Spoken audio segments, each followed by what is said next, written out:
नमस्कार। अखबार रिपोर्टर के इस अंक में आपका स्वागत है। प्रधानमंत्री मोदी ने एक भाषण में अभी कहा है कि हमें स्वदेशी अपनाना होगा। पिछले 11 साल में शायद प्रधानमंत्री ने पहली बार स्वदेशी का नाम लिया है। आज हम इसी पर चर्चा करने वाले हैं कि मोदी जी ने पहली बार स्वदेशी का नाम क्यों लिया है। बात शुरू करें इससे पहले आपसे हमारी गुजारिश है कि आप हमारे चैनल को थोड़ा सब्सक्राइब कर दीजिए, लाइक कीजिए, शेयर जरूर करिएगा। देखिए, प्रधानमंत्री मोदी ने पिछले 11 सालों में कभी भी स्वदेशी का नाम नहीं लिया। इसमें लोकल फॉर वोकल उन्होंने बोला था, लेकिन वो भी एक ठंडे आवाज में। लेकिन अब की बार मोदी सरकार ने पहली बार जोर शोर से स्वदेशी का बात की है और उन्होंने ये भी बात बोली है कि पूरी दुनिया जो है एक तरह से अपने राष्ट्रीय हितों को देख रहा है और भारत भी देखेगा। ऐसा क्यों हुआ? इस तरह के आखिर नौबत क्यों आया है? आखिर ऐसी नौबत क्यों आई कि प्रधानमंत्री मोदी स्वदेशी की और राष्ट्रीय हित की बात करने लगे? देखिए, जिस तरह अमेरिका ने भारत पर टैरिफ की बात की है, जिस तरह अमेरिका ने बार बार टैरिफ की धमकी दिया है और 25% टैरिफ लगाने की बात की है और लगभग कई दौर की बात हुई। 6वें दौर की बातचीत में अमेरिकी कुछ प्रतिनिधिमंडल भारत आने वाले थे, लेकिन ये लोग वापस भारत नहीं आए। इससे पता चलता है कि ये बातचीत एक तरह से ठंडे बस्ते में चली गई है। अब ये बातचीत नहीं होगी। प्रधानमंत्री का स्टेटमेंट इसी से लिंक करके अगर आप देखेंगे तो यही लग रहा है। देखिए, अब हम जरा बात करते हैं कि पिछले 11 सालों में क्या हुआ है। पिछले 11 सालों में मोदी सरकार ने अंधाधुंध कॉरपोरेट को सपोर्ट किया और उस सारी नीतियां लगभग उन्हीं के लिए बनाई। अब सवाल यही है कि कॉरपोरेट की नीतियों से आम आदमियों को कितने फायदे हुए। तो कॉरपोरेट का मतलब वो सेक्टर जो बड़ी उद्योग हुए, जैसे रिलायंस हुआ, अडानी ग्रुप हुआ या बड़ी बड़ी जो कंपनियां हैं, उनकी मैं बात कर रहा हूं। इसमें आईटी सेक्टर भी आ जाते हैं। तो ये लोग 3 करोड़ से लेकर 7 करोड़ जॉब देने की मतलब प्रयास किया है और ये जॉब दे रहे हैं। अब बात करते हैं एमएसएमई की, यानी वो छोटे उद्योग जो आपके आसपास भी वो फैक्ट्रियां नजर आती हैं, जैसे कोई कपड़े की सिलाई करने वाली कंपनियां या मतलब छोटे मोटे जो भी आप आसपास देखते हैं, उस तरह का एमएसएमई जिनको बोलते हैं। ये एमएसएमई करीब भारत में 23 करोड़ लोगों को रोजगार दी है और करीब 56 करोड़ के आसपास असंगठित क्षेत्र हैं। असंगठित क्षेत्र का मतलब जो आप जिनका रोज आपसे सामना होता है, सब्जी बेचने वाले, नाई की दुकान, साइकिल का मरम्मत करने वाले, बाइक का मरम्मत करने वाले, किराने के दुकान वाले, यानी ऐसे लोग जिनका कोई खाता बही नहीं होता है, कोई लिखा पढ़ी नहीं होती है, जिनमें कोई डिसिप्लिन नहीं होता है, जैसे अपनी ज़िंदगी चला रहे हैं जैसे तैसे।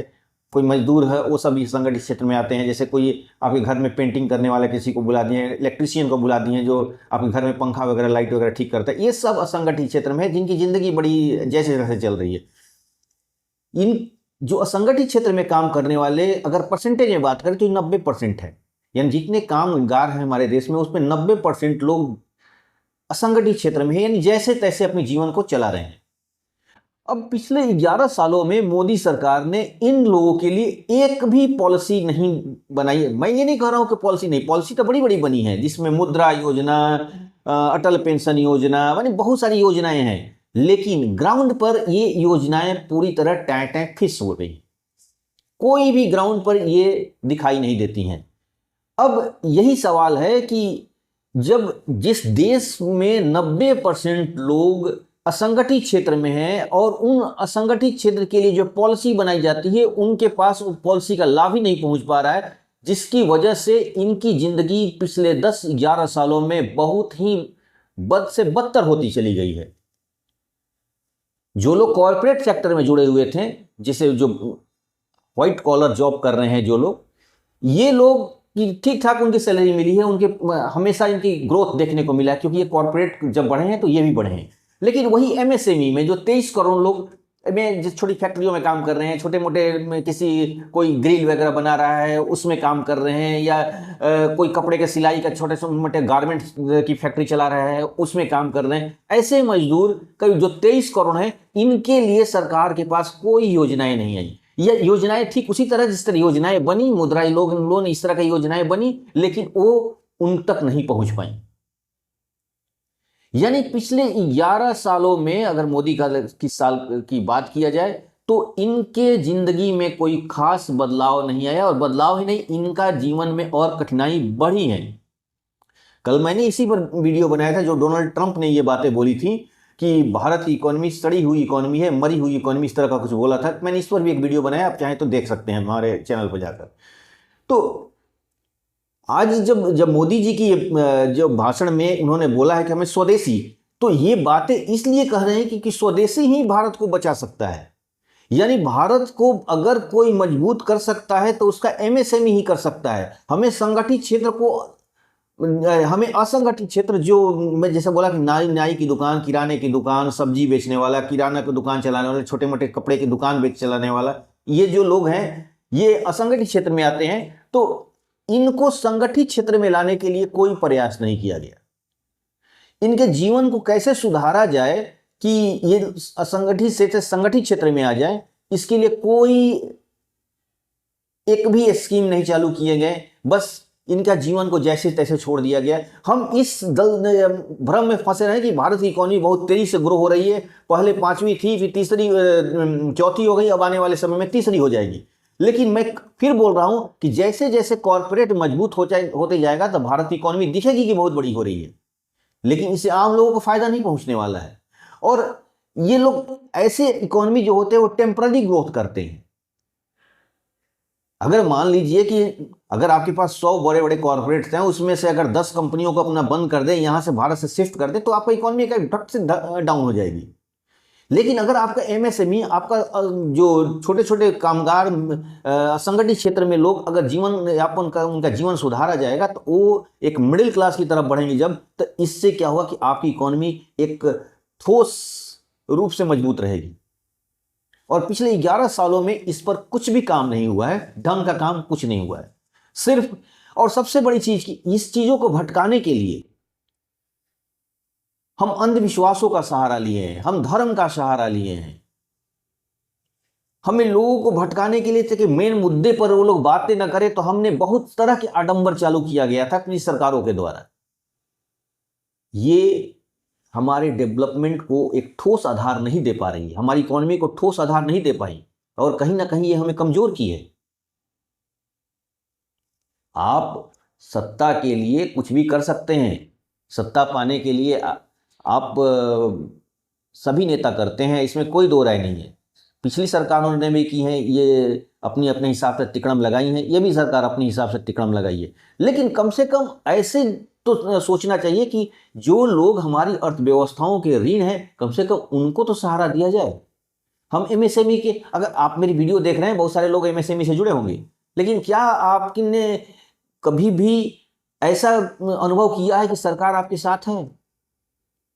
आपको बोला जाता, ऐसे लग रहा है कि हमारी पूरी जो जिंदगी है एक सरकार नहीं भगवान भरोसे चल रही, ऐसा फील हो रहा होगा। आज मंदिरों में अगर भीड़ बढ़ रही है तो ये मत समझिए कि सब लोग बहुत ज्यादा धार्मिक हो चुके हैं, ये इनसिक्योरिटी का भी देन है। जिस तरह समाज में इनसिक्योरिटी बढ़ी है, इसकी वजह से मंदिरों में भी भीड़ बढ़ी है।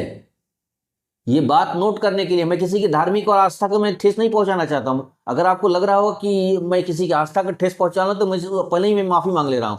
ये मैं अपना अनुभव बता रहा हूं, मुझे इस तरह का फील हो रहा है कि लोग आज मंदिरों में इसलिए ज्यादा भीड़ कर रहे हैं कि ये इसका मतलब मुझे नहीं लगता कि ये लोग, बहुत सारे लोग धार्मिक हो चुके हैं, वो इनसिक्योरिटी फील कर रहे हैं, अपने फ्यूचर के लिए परेशान है, वो अपने बाल बच्चों के भविष्य के लिए परेशान है, वो अपने टाइम पे ईएमआई नहीं पेड कर पा रहे हैं, वो अपने मकान का किस्त नहीं, अपने मकान का भाड़ा नहीं दे पा रहे हैं, अपनी पत्नी की चाहे बाल बच्चे परिवार की इलाज ढंग से नहीं करा पा रहे हैं। इसके डर की वजह से भगवान के शरण में जा रहे हैं। ये इनसिक्योरिटी है। ये बातों को सरकार को सोचना चाहिए कि इसे हम एक कल्चरल रंग, इसे आस्था को हम जोड़ दें। चलिए आस्था ठीक है, कोई आदमी अपना पूजा पाठ करता है, दुनिया में हर लोग करते हैं, अपनी उनकी आस्था है, उनका आस्था का सम्मान होना चाहिए, ये बात सही है। लेकिन जब आस्था डर में कन्वर्ट हो जाए तो ये सोचने की बात है। जब आस्था एक डर के रूप में, हम एक आस्था के लिए हम जा रहे हैं ईश्वर का धन्यवाद कि हे ईश्वर आपने मुझे बहुत कुछ दिया, हम इसके लिए धन्यवाद, लेकिन अगर डर के लिए जा रहे हैं कि ईश्वर मुझे कल क्या होगा, मुझे इस बात का डर है, तब यहां पर सरकार की फेलियर पता चलता है। यही बात आज मोदी जी को 11 साल बाद पता चला कि हमें स्वदेशी अपनाना होगा। अब तो स्वदेशी जागरण मंच एक आरएसएस का, पता नहीं वो विंग अभी काम कर रहा है कि नहीं, मुझे नहीं पता है, लेकिन पिछले 10-11 साल में उसकी कोई चर्चा नहीं हुई है।